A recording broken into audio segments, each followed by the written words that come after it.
Assalamualaikum warahmatullahi wabarakatuh. Saya Robiatus Sa'diyah dan juga Salsabila Laila Agustin ingin membahas tentang tasawuf dan juga teosofi dari salah satu ulama besar Indonesia, dan beliau adalah pendiri dari Nahdlatul Ulama atau NU, yaitu Kiai Haji Hasyim Asy'ari. Dan saya sebagai penanya dan teman saya Salsabila Laila Agustin sebagai narasumber. Yang pertama yaitu tentang biografi singkat dari Kiai Haji Hasyim Asy'ari. Boleh diceritakan sedikit mungkin? Nah, akan saya jelaskan sedikit ya tentang biografi beliau, yaitu Kiai Haji Hasyim Asy'ari. Kiai Haji Hasyim Asy'ari lahir pada tanggal 14 Februari tahun 1871 di Kabupaten Jombang, Provinsi Jawa Timur. Beliau merupakan putra ketiga dari 10 bersaudara. Ayahnya bernama Kiai Asy'ari yang merupakan pemimpin pesantren yang berada di sebelah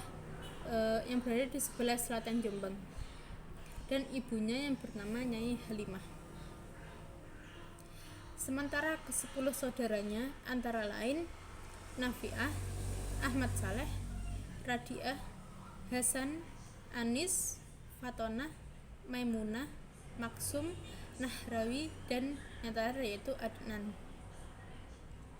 Kemudian dari jalur ayahnya Kiai Asy'ari, nasab Kiai Haji Hasyim Asy'ari bersambung kepada Maulana Ishaq hingga Imam Ja'far Shadiq bin Muhammad Al-Baqir.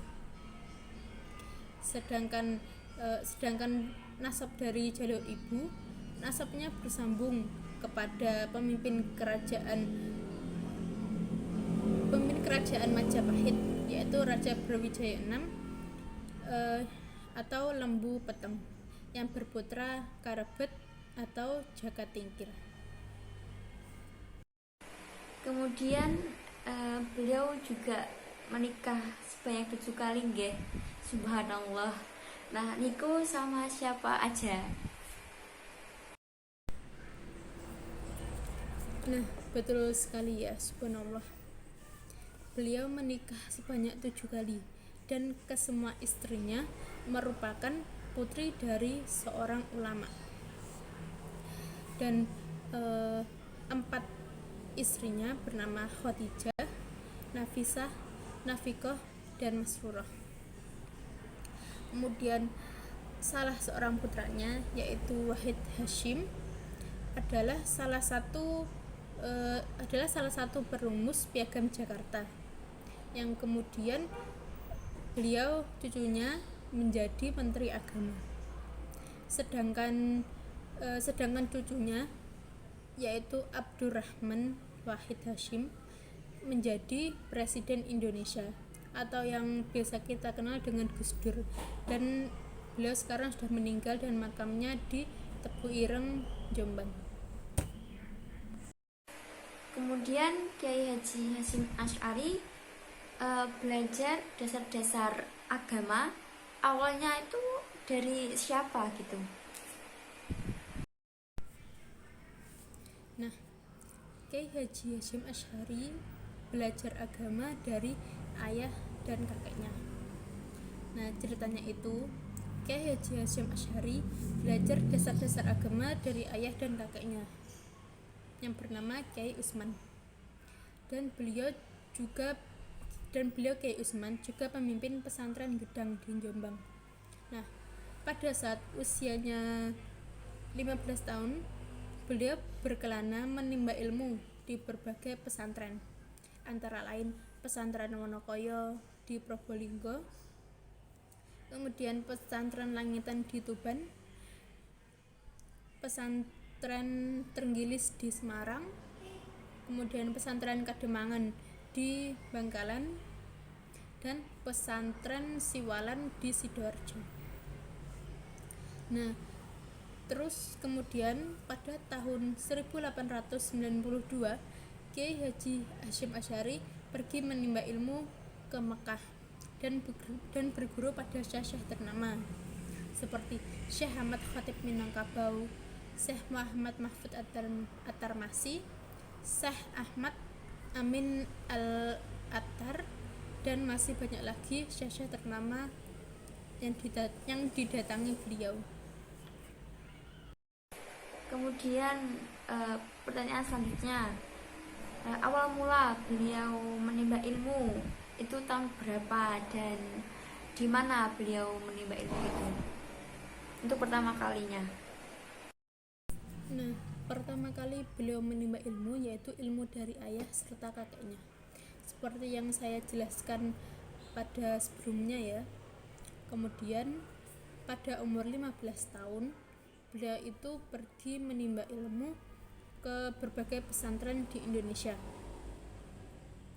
Kemudian pada tahun 1892 beliau menimba ilmu di Mekah dan berguru kepada syekh-syekh ternama di sana. Nah, setelah biografi, kemudian tadi awal mula beliau menimba ilmu, sekarang tentang perjuangan beliau untuk mendirikan NU itu gimana? Singkatnya gimana perjuangan beliau, cerita beliau begitu? Boleh dijelaskan? Mungkin singkat saja, tidak apa-apa. Kemudian perjuangan mendirikan NU ya. Saya akan jelaskan, tetapi penjelasan saya kali ini mungkin lebih ke proses berdirinya NU ya. Berdirinya NU dilatar belakangi oleh situasi dunia Islam yang kala itu sedang dilanda pertentangan paham. Kemudian setelah mendapatkan masukan dari beberapa kiai pengasuh pesantren, beberapa ulama serta petunjuk gurunya yaitu Kiai Haji Khalil bin Abdul Latif Bangkalan, Kiai Haji Hasyim Asy'ari mendirikan organisasi Nahdlatul Ulama atau NU. Nah, organisasi kebangkitan ulama itu secara resmi didirikan pada 16 Rajab 1344 Hijriah atau bertepatan dengan 31 Januari 1926 Masehi, dengan Kiai Haji Hasyim Asy'ari dipercaya sebagai Rais Akbar. Nah, menurut Kiai Haji Abdul Hakim Mahfud, pengasuh pesantren Tebu Ireng, berdirinya NU bukan sekedar keinginan untuk membangun barisan. Namun, NU hadir dengan pemikiran lebih moderat sehingga membuat interaksi dan komunikasi dunia Islam menjadi lebih mudah.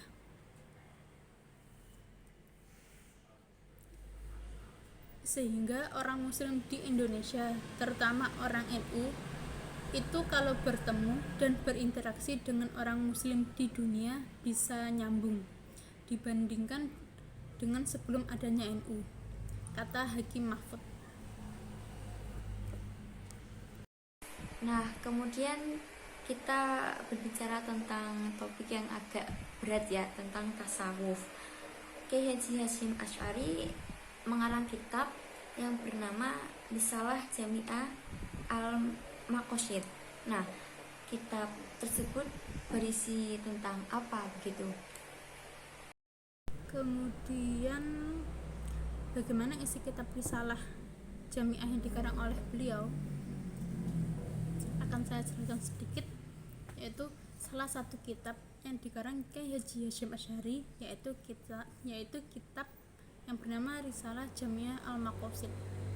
Nah, dalam kitab tersebut terdiri dari beberapa bab pembahasan yang membahas tentang ilmu tauhid, ilmu fikih, dan ilmu tasawuf. Dan kitab ini hanya terdiri dari satu kitab yang memiliki 38 halaman, tetapi tidak terdapat penjelasan terkait kapan selesainya kitab tersebut ditulis dan tanpa tahun cetak. Kemungkinan besar penamaan daripada kitab tersebut bukan dari Kiai Haji Hasyim Asy'ari sendiri, melihat kurangnya penjelasan di dalamnya yang menerangkan bahwa kitab tersebut bernama Risalah Jami'ah Al-Maqasid. nama kitab di atas kemungkinan yang memberikan yaitu cucunya yang bernama Muhammad Iswamuddin. Pertanyaan selanjutnya, Kiai Haji Hasyim Asy'ari niku lebih condong atau menekankan dalam tasawuf yang model bagaimana? Nah, begini ya. Kegiatan Hasyim Asy'ari dari pola pemikiran tasawuf yaitu beliau lebih menekankan pada pemurnian tasawuf itu sendiri. Beliau ingin tasawuf dilihat dari aspek substansinya, bukan dari aspek kulturalnya. Sebagaimana dikatakan oleh Latiful Khuluq dalam bukunya Fajar Kebangunan Ulama, Hasyim Asy'ari mengatakan dengan mengutip perkataan Fazlur Rahman bahwa tujuan dari pembaharuan itu tidak membersihkan sufimisme dari ajaran-ajaran eskatik dan metafisik, diganti dengan ajaran-ajaran Islam murni. Nah, ajaran pembaharuan itu diterima oleh Hasyim Asy'ari saat beliau belajar di Mekah pada waktu itu. Pemikiran Sufi Hasyim Asy'ari bertujuan untuk memperbaiki perilaku umat Islam secara umum dan dalam banyak hal dipengaruhi oleh pemikiran Imam Al-Ghazali. Salah satu tema tasawuf dari kitab Risalah Jami'ah Al-Muqasid ada yang namanya tema jalan menuju Allah. Tema di situ membahas tentang apa dan bagaimana gitu.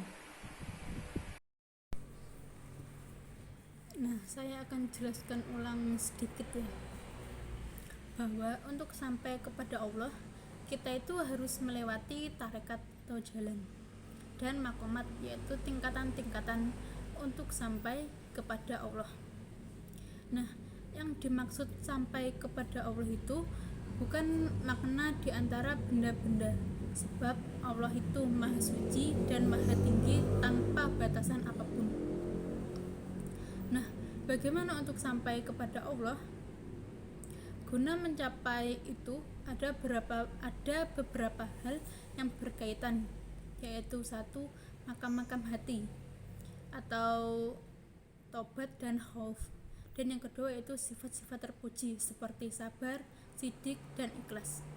Nah, dua hal itu yang harus dimiliki bagi calon sufi dalam perjalanan untuk sampai pada tingkatan ma'rifatullah atau tingkat ma'rifat. Nah, menurut Hasyim Asy'ari dalam risalah Al-Jami'ah Al-Maqasid mengatakan bahwa untuk sampai kepada Allah, seorang manusia harus melalui beberapa tingkatan-tingkatan dasar yang dibagi menjadi 5 tingkatan, yaitu yang pertama bertakwa kepada Allah baik dalam keadaan rahasia maupun terang-terangan. Yang kedua yaitu mengikuti sunnah dalam ucapan dan perbuatan, sunnah Rasul ya. Kemudian nomor 3 yaitu berpaling dari makhluk dalam keadaan gampang dan susah, atau dalam arti sejahtera dan susah. Yang kemudian nomor 4, kemudian rela terhadap Allah dalam keadaan sedikit dan banyak rezekinya, yang dimaksud ya. Kemudian tingkatan nomor 5 itu kembali kepada Allah dalam keadaan senang dan susah. Itu saja mungkin ya. Kemudian hakikat dari takwa seperti yang telah diajarkan oleh Kiai Haji Hasyim Asy'ari itu seperti apa nggih dalam kitab beliau yaitu Risalah Jami'ah Al-Muqasid. Nah, hakikat takwa yang diajarkan oleh beliau ya. Hakikat dari takwa yang diajarkan oleh Kiai Haji Hasyim Asy'ari yaitu yang pertama bersikap warok atau menjauhkan diri dan berhati-hati dalam melakukan sesuatu. Dan yang kedua yaitu istiqomah atau tekun dalam menjalankan ibadah kepada Allah. Kemudian masuk ke pertanyaan terakhir, tahapan-tahapan yang telah diajarkan oleh Kiai Haji Hasyim Asy'ari dikenal dengan istilah makomat atau tingkatan-tingkatan. Nah, tingkatan-tingkatan itu bagaimana maksudnya dari bagaimana maksud dari tingkatan-tingkatan tersebut begitu. Nah, soal terakhir ya, akan saya jelaskan. Untuk sampai kepada Allah, guna mencapai ridhonya, seorang sufi harus melalui beberapa tahapan-tahapan. Nah, tahapan-tahapan tersebut dikenal dengan istilah makomat atau tingkatan-tingkatan di kalangan para sufi lain. Dalam hal ini, Kiai Haji Hasyim Asy'ari tidak jauh beda dengan tokoh-tokoh sufi lain, yaitu memposisikan tobat pada tingkatan pertama, namun lebih memperinci dan memberikan batasan-batasan khusus di setiap tingkatan-tingkatannya, dimulai dari tahapan dasar, pokok-pokok tahapan dasar, tanda-tanda pokok tahapan dasar, dan sampai pada tahapan puncak. Nah, akan saya jelaskan satu persatu ya, yaitu tahap-tahapan mendekatkan diri kepada Allah. Yang pertama itu ada tahapan-tahapan dasar. Yang pertama, bertakwa kepada Allah baik dalam keadaan rahasia maupun terang-terangan. Yang kedua, yaitu mengikuti sunnah dalam ucapan dan perbuatan. Yang ketiga, itu berpaling dari makhluk dalam keadaan gampang dan susah. Yang keempat, yaitu rela terhadap Allah dalam keadaan sedikit dan banyak rezekinya. Yang kelima, yaitu kembali kepada Allah dalam keadaan senang dan susah. Sudah saya jelaskan ya tadi ya, yang di atas tadi. Kemudian ada pokok-pokok tahapan dasar. Yang pertama yaitu semangat yang tinggi, kedua menjaga kehormatan, tiga rajin beribadah, dan yang keempat melaksanakan ketetapan hati, dan yang kelima yaitu mengagungkan nikmat. Nah, Kiai Haji Hasyim Asy'ari memberikan keterangan lebih jelas maksud dari pokok-pokok dasar tingkatan-tingkatan di atas, yaitu barang siapa yang mempunyai semangat yang tinggi atau semangat luhur yang tinggi, maka Allah akan meninggikan derajatnya. Dan barang siapa yang menjaga kemuliaan Allah, maka Allah akan menjaga kemuliaan orang tersebut. Dan barang siapa melayani dengan baik, maka pasti mulia. Dan barang siapa melaksanakan ketetapan hatinya, maka akan abadi petunjuk atau hidayah dari Allah. Kemudian barang siapa yang mengagungkan nikmat Allah, maka wajib untuk mensyukurinya. Dan barang siapa yang mensyukuri nikmatnya, maka ia berhak untuk mendapatkan tambahan nikmat darinya. Dan barang siapa tidak mensyukuri nikmat yang telah diberikannya, maka layak adab Allah baginya. Kemudian tanda-tanda pokok tahapan dasar.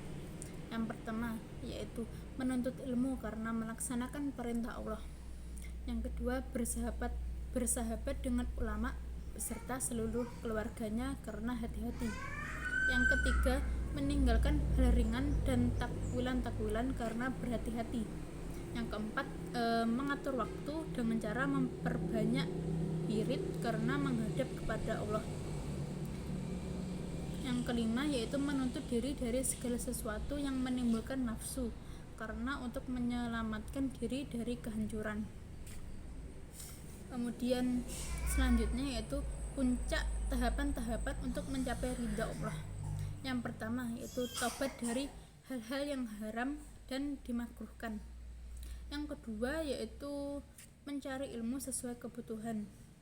Yang ketiga yaitu selalu mensucikan diri dengan cara tidak lepas dari wudhu. Yang keempat, melaksanakan ibadah wajib dan sunnah di awal waktu secara bersamaan. Yang kelima yaitu menjaga 8 rakaat sholat duha dan 6 rakaat antara maghrib dan isya.